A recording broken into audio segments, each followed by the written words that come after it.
அவரிடம் தொடர்ந்து விசாரணை பண்ணுறாங்க. தொடர்ந்து விசாரணை பண்ணுறப்ப அவர் இல்லைன்னு மறுக்கிறாரு. அதுக்கு பிறகு அவரை பிளட் டெஸ்ட் எடுத்து பார்க்குறாங்க. பிளட் டெஸ்ட்லேயும் அவருக்கு இல்லை, அவர் வந்து யூஸ் பண்ணலை அப்படிங்கிறாங்க. அப்புறம் இவர் மேல் ஒரு சந்தேகம் வர்றப்ப இவருடைய 2020லேருந்து 2025 வரைக்கும் உள்ள வாட்ஸ்அப் சாட்ஸ் எல்லாம் அவர் அழிச்சிருக்கிறார். கோட் வேர்ட்ஸில் அதான் அழிச்சிட்டார். மொத்தமாகவே வந்து சில குரூப்லேருந்து குரூப் டெலீட் பண்ணியிருக்காரு, சில குரூப்லேருந்து வெளியில் வந்துருக்காரு, சில சாட்டை வந்து டெலீட் பண்ணியிருக்காரு. இதெல்லாம் நடந்திருக்கு. அப்போ அவருடைய ஃபோனை வந்து என்னென்னா போலீஸ் தரப்பில் இருந்து நீங்கள் எத்தனை வருஷத்துடைய பேக்கப் கேட்டாலும் கொடுக்கணும், அந்த டெலிஃபோன் கம்பெனி கொடுக்கணும். அது மாதிரி அவங்க வாங்குறாங்க. இவர் என்கொயரி போயிட்டு இருக்கப்போ செமல்டேனியஸ் அதுவும் நடக்குது.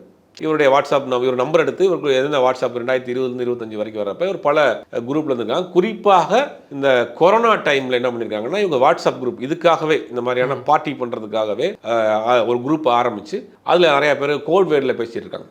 எங்கே வாங்குறது, எங்கே போகிறது, என்ன பண்ணுறது, எந்த இடத்துல மீட் பண்ணுறோம் அப்படிங்கிற மாதிரி இந்த கோட் வேர்டில் பேசியிருக்காங்க. அதெல்லாம் அவர் வந்து டெலீட் பண்ணிட்டாரு. பட் அங்கேருந்து ரெக்கவரி பண்ணிட்டாங்க.